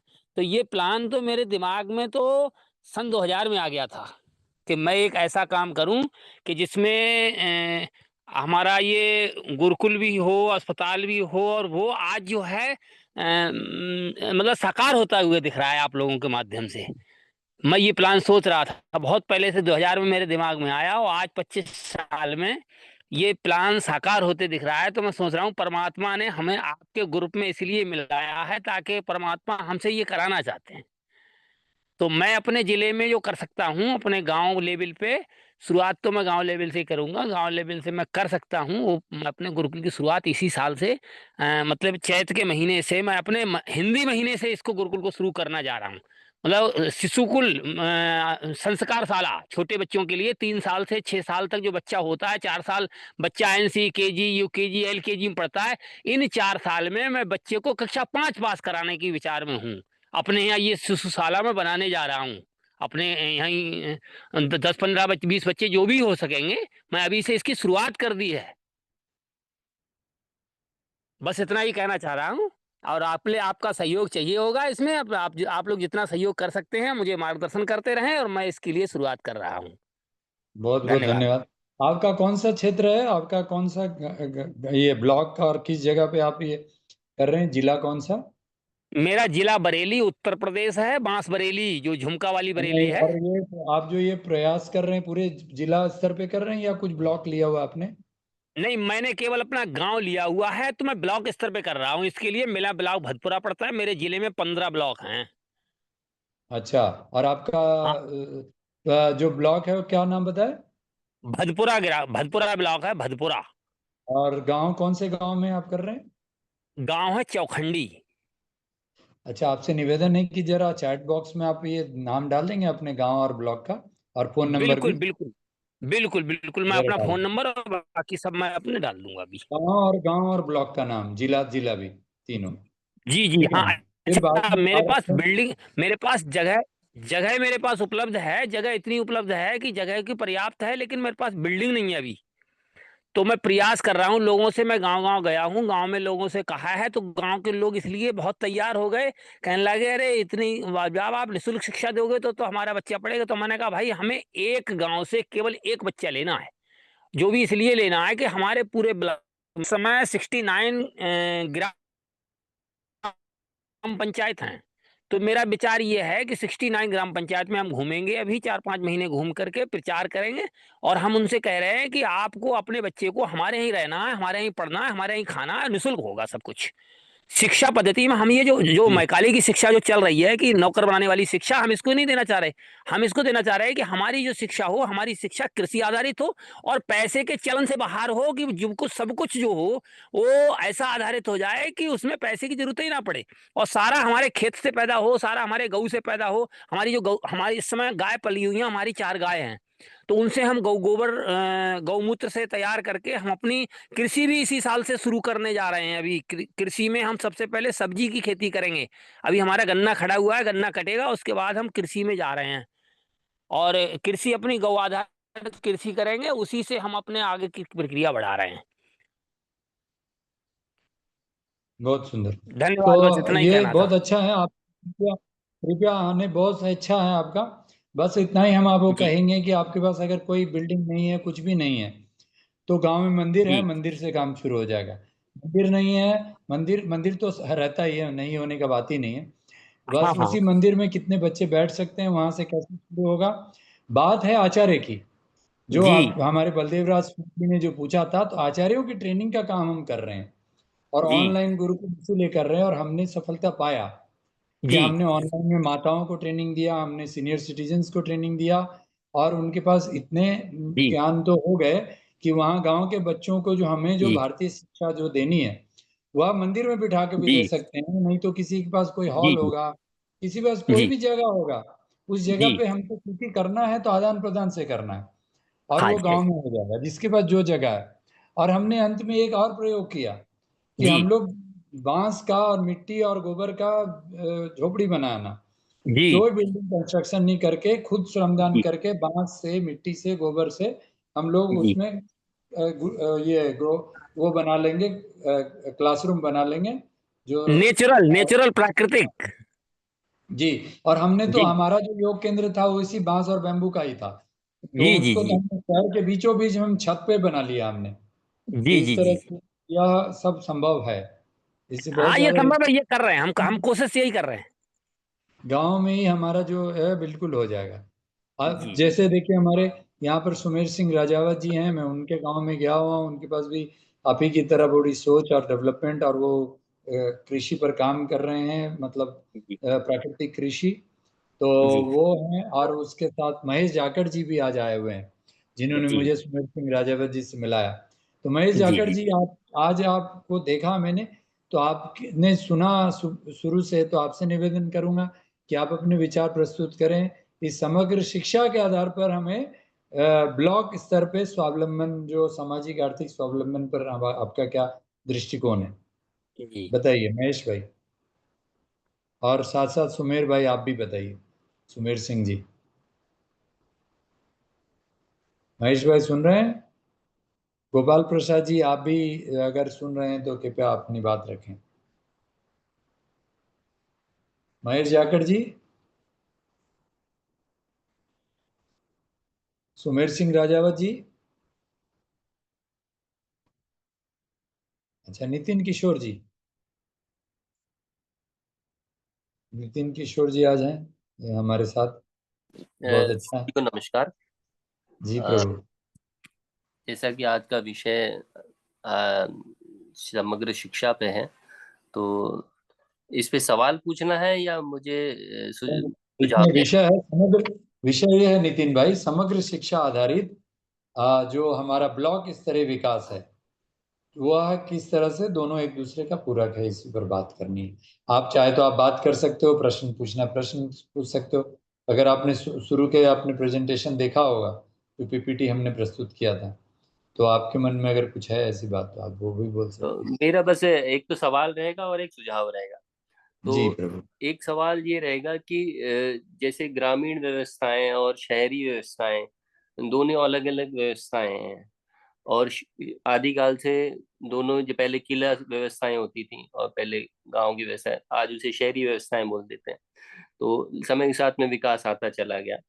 तो इन दोनों की शिक्षा व्यवस्थाएं क्या अलग होंगी या एक जैसी होनी चाहिए? और सुझाव में यह है कि भाई, जहाँ जो जो जनजातियां एरिया हैं, जो थोड़ा ट्राइबल एरियाज हैं, उनकी शिक्षा व्यवस्थाएं हमें कैसी, मतलब हम कर सकते हैं, उसके लिए हमें मतलब सोचने की आवश्यकता है। ये मेरा थोड़ा सुझाव है।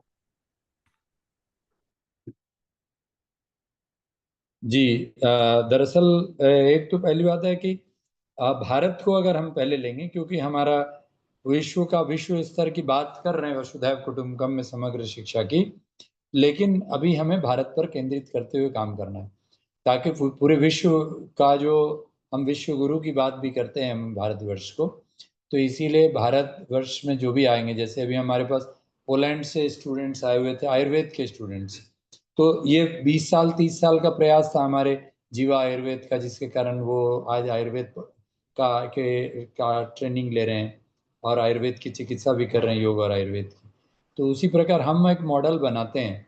तो पहला तो मॉडल होगा कि जो हमारा भारत है, वो Bharat heart of India lies in villages, ऐसा गांधी जी भी कहते थे। और हमने टुकड़ो जी महाराज का बात बोला ग्राम गीता का, कि अश्विन ग्रामे विश्वम परिपुष्ट दर्शनम, कि हमारे गांव में पूरे विश्व का दर्शन होगा। तो जो आपने जो प्रश्न किया कि शहर और गांव का, तो अभी देख लीजिए भारत में 6.5 लाख 7 लाख गांव हैं करीब, और शहर मात्र 5-6 हजार होगा। एग्जैक्ट नंबर हमारे पास 20 साल पुराना आंकड़ा है, इसीलिए एग्जैक्ट नंबर हम नहीं बता सकते अभी। उसके लिए आप लोग अगर डाटाज निकाल के प्रस्तुत करेंगे तो पता चलेगा एग्जैक्ट क्या है। लेकिन मान लीजिए कि 7 लाख गाँव में अगर ब्लॉक देखा जाए तो कितने ब्लॉक होंगे, करीब 5-6 हजार ब्लॉक होंगे, और उतने ही शहर होंगे। तो अब हमें देखना है कि विकास कहाँ होगा, सब पॉपुलेशन कहाँ है। तो पॉपुलेशन हमारा जो है ज़्यादा अभी वह गांव में है। अब गांव के बच्चे क्या कर रहे हैं, वह अंग्रेजी सीखने की तरफ जा रहे हैं। गांव के बच्चे भी उस शिक्षा की तरफ जा रहे हैं जो शहर में दी जाती है। लेकिन विकास कहाँ हो रहा है, और उनको जॉब कितना मिल रहा है, कितने लोग उसमें आर्थिक रूप से स्वावलंबी हो पा रहे हैं, उनके द्वारा जो शिक्षा वो प्राप्त कर रहे हैं उससे कितना गांव का विकास हो पा रहा है, कुछ नहीं हो रहा है। अगर कोई गांव का बच्चा अगर एग्रीकल्चर साइंटिस्ट भी बन जाता है या एमएससी एग्रीकल्चर भी कर लेता है, तब भी वह गांव का विकास नहीं जानता है, क्योंकि उसको जो पढ़ाई होती है वह बायोटेक्नोलॉजी या जेनेटिकल इंजीनियरिंग से पढ़ाई होती है, उसकी पढ़ाई प्राकृतिक खेती से नहीं होती। वह मॉडर्न मॉडर्न ग्रीन रिवॉल्यूशन पर आधारित उसकी शिक्षा होती है। तो इसीलिए वह शिक्षा वही मैकॉले की शिक्षा पर है। उसी प्रकार अगर बच्चा आईआईटी में भी पहुंच गया गांव से, तो कितने परसेंटेज लोगों के पास जा करके जॉब करेगा, वही 10%। तो अब होगा। फिर उसके बाद आपने ही आरओ के बारे में, चूंकि आप जल संरक्षण पर काम करते हैं, तो आप देखिए आज बहुत कम लोगों को ये पता है कि आरओ का प्रोग्राम तो इंडस्ट्रियल डेवलपमेंट के लिए था, और घर घर में पहुंच गया। और घर का जो हमारा शुद्धि क्रिया जो मटके में पानी रख के होता था जल का, वह उसका नॉलेज ही नहीं है किसी को। और लोग क्या है, आईआईटी से पढ़े हुए होते हैं, आईआईएम से पढ़े हुए होते हैं, और गांव से जाकर के वह पहुंचे हुए होते हैं। तो इसीलिए शिक्षा तो भाई एक ही होगी, वह गांव की होगी, और शहर में हम उसको जितना दे सकेंगे।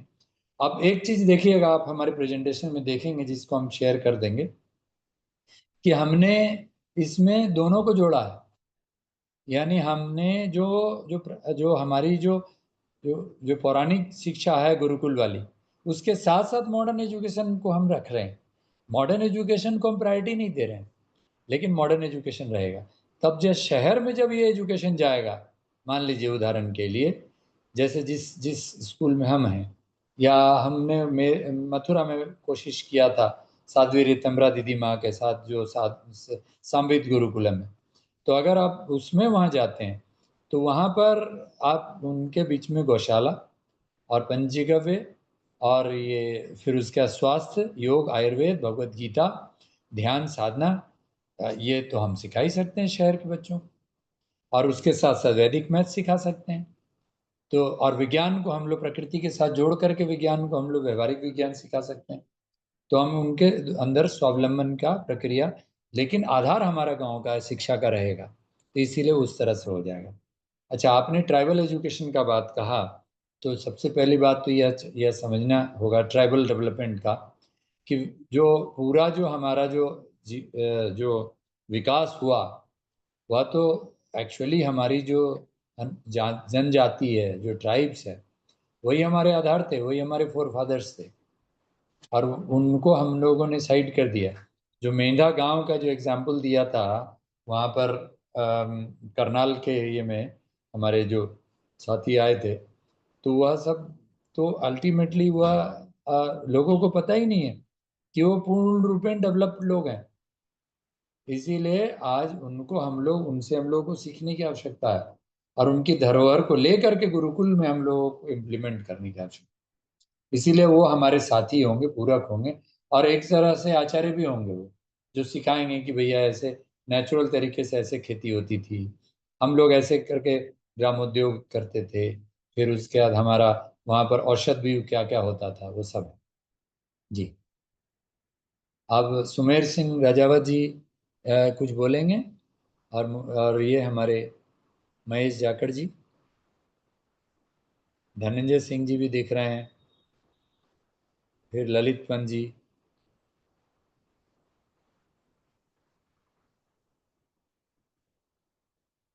बताइए नितिन किशोर जी, आपको और कुछ बोलना है जो आपने बता रहे कि जो प्रश्न? लोग हैंड रेज करे हुए हैं, उनका क्या आज प्रश्न नहीं लिया जाएगा?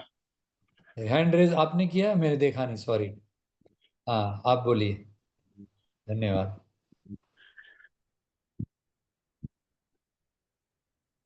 देखिए, अभी जो भी बातें हुई, ये वन साइडेड बातें,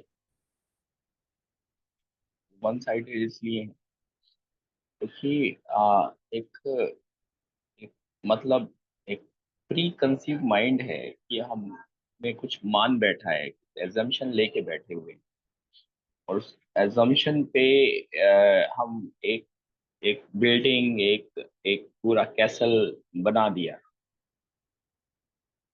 जबकि रियलिटी जो है, वास्तविकता है, वो काफी अलग है। तो पहले तो हम थोड़ा सा वास्तविकता को समझने की कोशिश करें, और उसमें जो सबसे महत्वपूर्ण पक्ष है वो ये है कि आज का गुरुकुल, जो गुरुकुल शिक्षा पद्धति हम जिसे गुरुकुल बोलते हैं, जो इतना पीछे हो गए पिछले 100-150 सालों में, तो उसमें एक पक्ष ये भी है कि जो गुरुकुल चला रहे थे वो उस कंपटीशन में अपने को रख नहीं पाए, अपने को मतलब सस्टेन नहीं कर पाए। तो अब एक ये भी एक बहुत बड़ा कारण था। इसका एक दूसरा, अगर हम उल्टा तरीके से देखें, तो समाज की सोच में वो क्या कारण थे जो ऐसे बदलाव आए कि समाज ने तय किया कि हमें अपने बच्चों को गुरुकुल में नहीं पढ़ाना है। कई सारे उसके कारण, जो विजिबल कारण दिखाई पड़ते हैं, उनमें सबसे बड़ा जो कारण है वो ये है कि हमारे समाज के रोल मॉडल जो हैं वो लोग बन गए जो गुरुकुल से पढ़ के नहीं आए थे। अब जैसे आईएएस, पीसीएस, लॉयर, जज, और फिर इसके बाद टेक्नोक्रेट, जिसमें कि इंजीनियर हो गए, डॉक्टर हो गए, ये जज, ये गुरुकुल से नहीं पढ़े। मैं आउटलियर्स की बात नहीं कर रहा हूँ, मतलब कि 1000 में से कोई एक पढ़ा होगा, लेकिन 999 या 990 जो है वो उन स्कूल से पढ़ के निकले जो गुरुकुल नहीं थे। तो जो समाज की सोच है, आज की सोच, उसको तोड़ना और अपने को प्रूव करना, ये एक सबसे बड़ा मुद्दा है। किसी भी क्षेत्र में हम जाएंगे, इंटीरियर से इंटीरियर इलाके में चले जाएं, वहां पे भी लोगों की एक्सपेक्टेशन और लोगों के रोल मॉडल, जो शहर में रहने वाले खूब अच्छा कमाने वाले लोग बन चुके हैं, क्योंकि अब गांव और शहर शहर अलग नहीं रहे।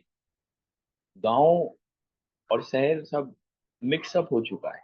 हर गांव में 50% आबादी ऐसी है, 60% आबादी ऐसी है जो शहर में भी रहती है, उसने शहर में भी घर बना रखा है, वो शहर भी आते जाते रहते हैं। तो अब जब शहर आ जा रहे हैं तो उनको शहर की आओ हवा और शहर के तौर तरीके और शहर के जो सारे सिस्टम हैं, वो सारे सिस्टम उनको भ्रांत लगे। तो अब उस सोच से निकालना, ये एक पहला हमारे साथ चैलेंज है। दूसरा चैलेंज है हमें वो सफल मॉडल खड़ा करना। तो मुझे अंतरंग जी पर पूरा आ, विश्वास है, लेकिन साथ ही साथ अगर 200 बच्चों का एक गुरुकुल चलाया जाएगा तो उसमें कम से कम हमको 10 से 12 जो है शिक्षकों की आवश्यकता होगी, गुरुओं की आवश्यकता होगी, और एक पूरा एक ऐसा इकोसिस्टम जो उसको बैक करे। तो अब ऐसे इकोसिस्टम को तैयार करना, अब जैसे शिशु कुल की चलाने की बात कर रहे हैं, कह रहे हैं कि हर गांव से एक बच्चा लेंगे, जिस तरीके से उन्होंने बोला, और जो प्रैक्टिकल चीजें हैं, जब वो कुछ दिन में करेंगे तो उनको उस चीजें सामने आएंगी। छोटे बच्चों में, 3 से 6 साल के बच्चों में एक्स्ट्रा केयर की जरूरत होती है। वहाँ पे बच्चे के पेरेंट्स जो होते हैं वो एक्स्ट्रा पॉजिटिव होते हैं, क्योंकि आजकल का वो दौर नहीं रहा कि लोगों के 10 बच्चे होते थे, वो गुरु को दे देते थे और भूल जाते थे। आजकल तो 2 बच्चे हैं, एक बच्चा है, और वो बच्चों के लिए इतने पॉजिटिव है कि वो लड़ने पे आ जाते हैं।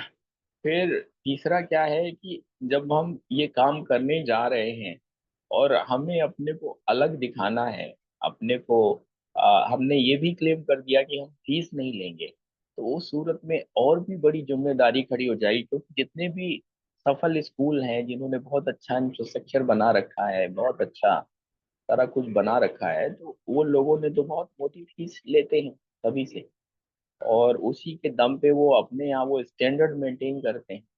तो अगर हमारे यहाँ 12 शिक्षक है और वो 12 शिक्षक को उनकी जो जरूरत है, बेसिक जरूरत है, वो हम प्रॉपरली फुलफिल नहीं करा पा रहे हैं, और एक हमने इनोवेशन के चक्कर में कुछ ऐसा बना दिया कि जो सस्टेनेबल ना हो, जो चल ही ना सके, तो वो मामला जो है वो बैक टू जीरो आ जाएगा।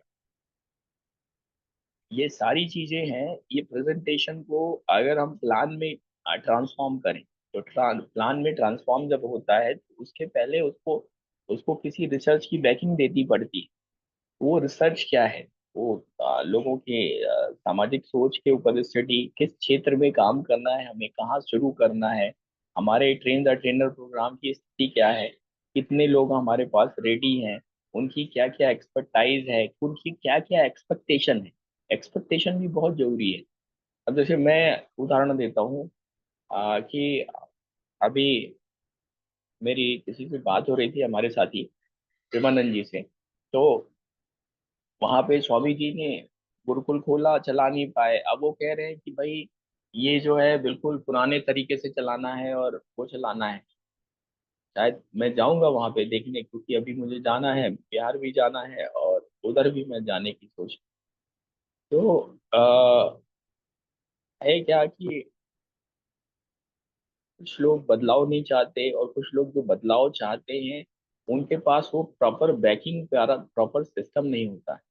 एक गुरुकुल चलाने के लिए एक अच्छे खासे सपोर्ट सिस्टम की जरूरत होती है। फिर इसमें एक आता है गवर्नमेंट मशीनरी और गवर्नमेंट का रोल।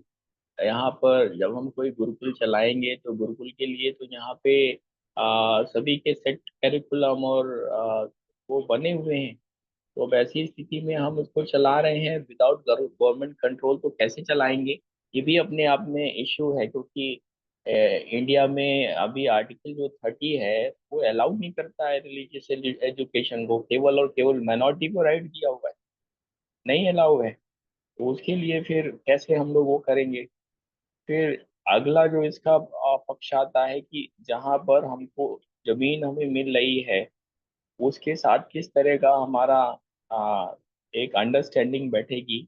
दान पे जमीन जो आ, मिलेगी, इसकी अपेक्षाएं तो हमें नहीं करनी चाहिए कि दान वाली जमीन का दौर अभी बहुत कम ही लोग ऐसे हैं जो उतने बड़े दिल वाले बचे हैं, वरना हर लोग बिजनेस माइंडेड और मनी माइंडेड हो चुके हैं। जमीनों के दाम बहुत महंगे हो चुके हैं, तो ऐसी स्थिति में वो जमीनें भी मिलनी बहुत मुश्किल है।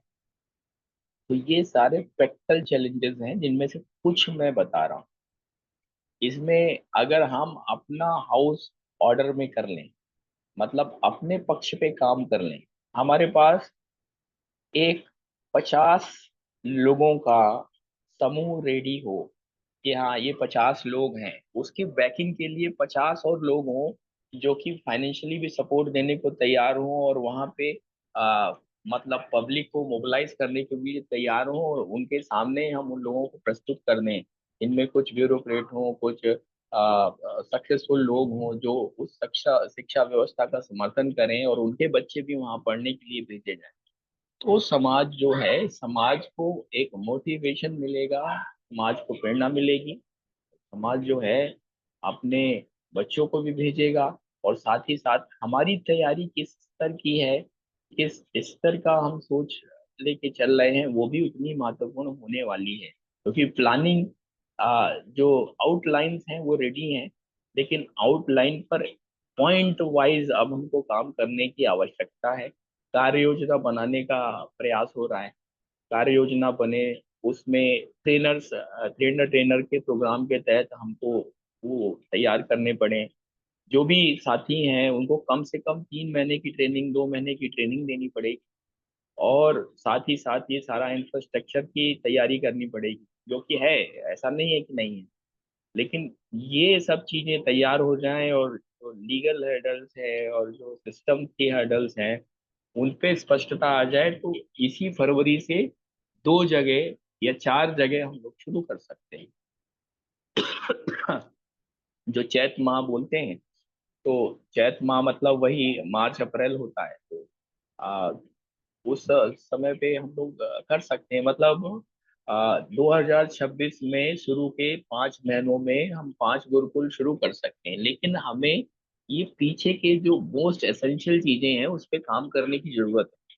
अभी 11 लोगों का समूह बना है। मेरा अनुरोध है कि वो सारे लोग जो हैं वो सक्रिय तौर पर भाग लें। श्री जी आज मीटिंग में रहे, लेकिन उन्होंने अभी तक शायद कोई विषय विचार रखा नहीं है। और इस तरह के अगर कम्युनिकेशन गैप होंगे तो कैसे चीजें आगे बढ़ेंगी, मुझे इस पे थोड़ा डाउट है। थोड़ा सा चीजों को समझने के लिए थोड़ा टाइम देना पड़ेगा और फिर इसको आगे बढ़ाना पड़ेगा, और तब हम कुछ मॉडल बना पाएंगे। 5 मॉडल हमने अगर सफलतापूर्वक 2 साल चला दिए तो उसके आधार पे हम 50 खोलने के हकदार हैं, नहीं तो नहीं। बस मुझे इतना ही कहना है। धन्यवाद। योगी जी, मेरे साथ एक अजीत सिंह बैठे हैं, वो कुछ कहना चाह रहे हैं, 2 मिनट। Hello hello hello. और यार आवाज आ रही है, बोलिए। आ रही है आवाज, जी कह रहे हैं, बोलिए बोलिए, बोल दीजिए आप, तो कहना। नमस्कार सर, मेरा सर एक हल्का सा एक सुझाव था सर। मैं कहना चाहता सर, जैसे ना मुस्लिम कम्युनिटी में सर, ये गांव में मतलब मदरसे होते हैं सर, है ना। तो उस ना सर, जैसे उस लेवल पे सर हम गुरुकुल खोल सकते हैं गांव में ना, जहाँ पर धर्म की शिक्षा हम दे सके, उनको बच्चों को स्ट्रॉन्ग कर सकें, मतलब ये स्कूल जाने से पहले सर। तो हर गांव में हम वो एक सेंटर खोल सकते हैं सर, अपने बच्चों को स्ट्रॉन्ग करने के लिए।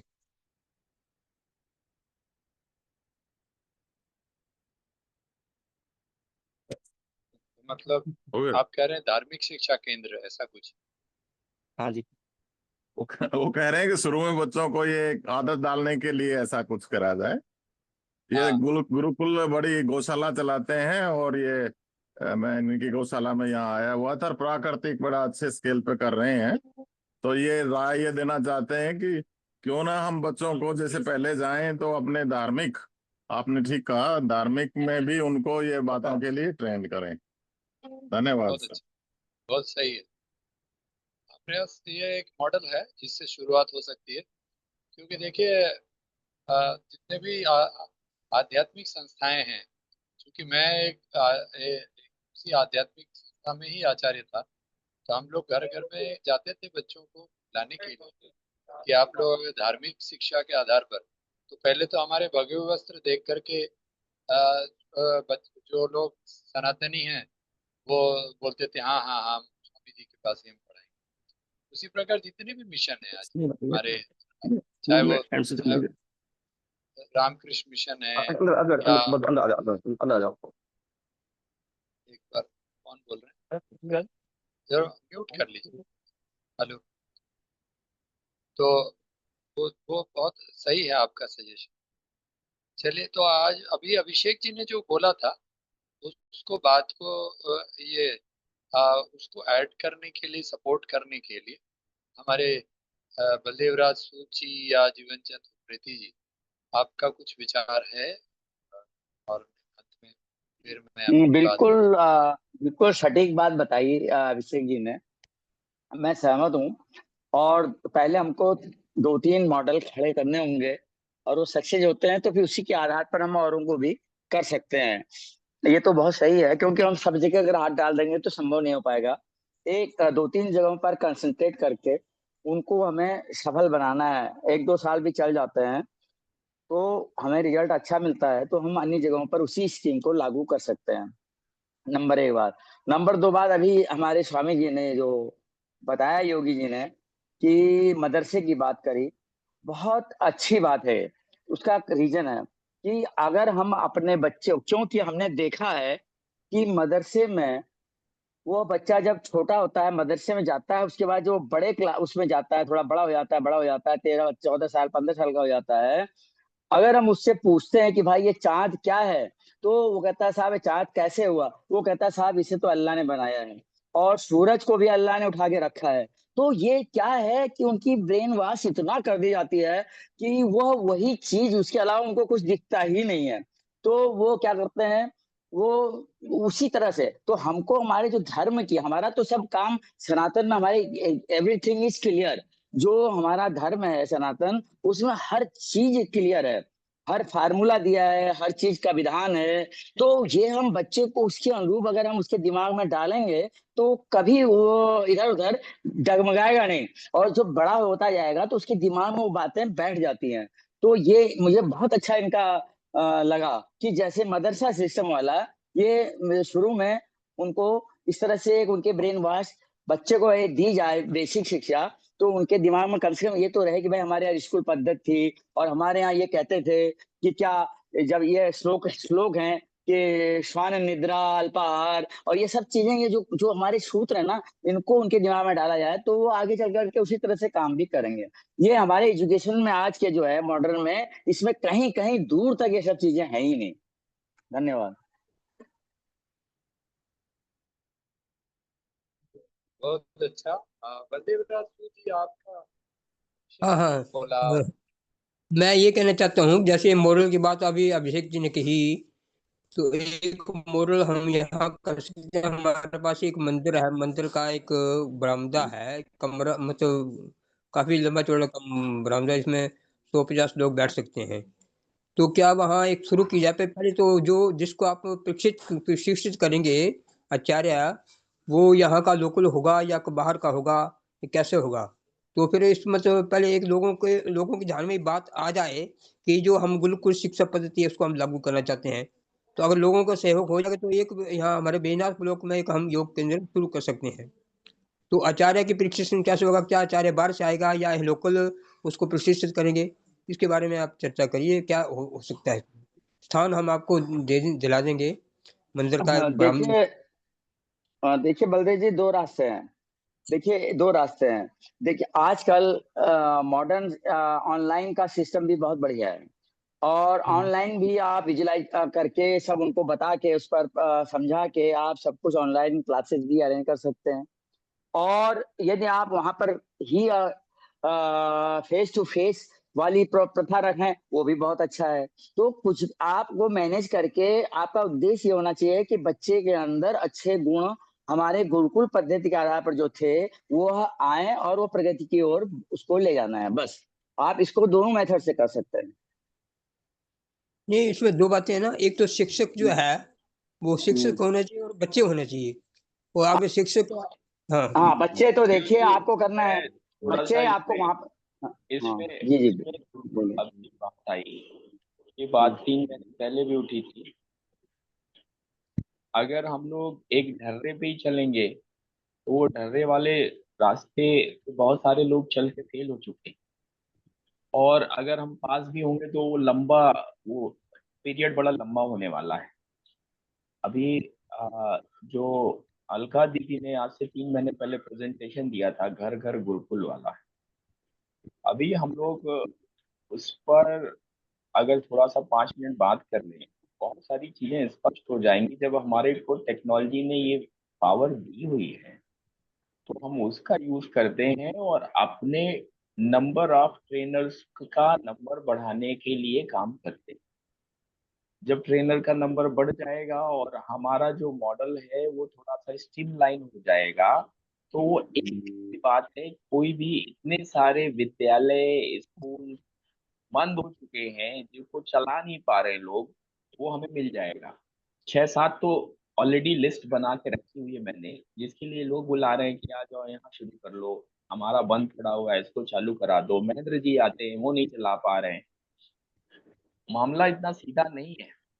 मामला ये है कि पहले अपनी तैयारी पूरी हो जाए, अभी हम जैसा अक्टूबर में आ गए, अभी भी 4 महीने हैं हमारे पास, 4-5 महीने।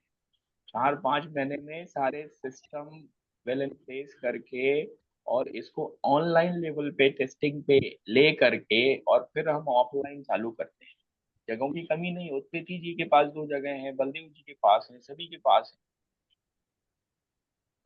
अभी 4-5 महीने का जितने भी हमारे विशेषज्ञ हैं, हमारे महेश जाखड़ जी हैं, उनके पास है, उनके साथ किया जा सकता और है। अभी खुशी उस पे। बोला गंगवार जी के पास। आवाज आ रही है आपको? हाँ, आ हाँ रही है जी, ना। हाँ जी। तो मेरा यही सजेशन है कि 4 महीने कम से कम हमको इसको ऑनलाइन चलाना पड़ेगा, 3 से 4 महीने। और ऑनलाइन चला के जब हम लोग अपने ट्रेनर भी तैयार कर लेंगे और बच्चों के लेवल पे भी टेस्ट कर लेंगे और फैमिली के लेवल पे भी टेस्ट कर लेंगे, फिर उसके बाद हम इसको ऑफलाइन ले जाएं, तब तक वो टाइम आ जाएगा। इतना कहना है। एक एक विषय मैं रखना चाह रहा था, ललित पंत पिथौरागढ़। जी हाँ, जी ललित पंत जी आपको तो बुला रहा था, आइए आइए बोलिए। जी जी, बहुत गंभीर चर्चा चल रही थी, तो मैं जब आप लोग चर्चा कर रहे हो तो मैं बार बार उस पृष्ठभूमि में चले जा रहा था कि क्योंकि मैंने खुद विद्यालय चलाया है, उसी भाव से चलाया है जिनकी आप चर्चाएं कर रहे हैं। और 1969 में गांधी जी की 100वें जन्मदिवस की जयंती के अवसर पर पिथौरागढ़ में गांधी विद्यापीठ की स्थापना हुई थी। और आज लगभग 55 साल हो गए विद्यालय को चलते हुए, और आज विद्यालय बिल्कुल खंडहर स्थिति में है। मैंने इंटर तक विद्यालय चलाया, मैं उससे जुड़े रहा, और जिस भाव से आप लोग कह रहे हैं उसी भाव से चलाया। इतने गरीब बच्चों को लाके पढ़ाते थे, फीस भी नहीं लेते थे, सब कुछ करते थे। लेकिन आज जो मारामारी है वो गार्जियंस के बीच में, उस गार्जियंस के बीच में यदि आप तकनीकी शिक्षा, वर्तमान शिक्षा, आप हमारी सोच व्यवहारिक होगी। विशुद्ध गुरुकुल चलाने की परंपरा पूरे देश में अलग अलग जगह की अलग अलग स्थितियां हैं। मैं श्री जी का धन्यवाद करना चाहूँगा, और श्री जी के साथ ही अलब्बे जी से उनसे मुलाकात की, उनका धन्यवाद करना चाहूँगा, जो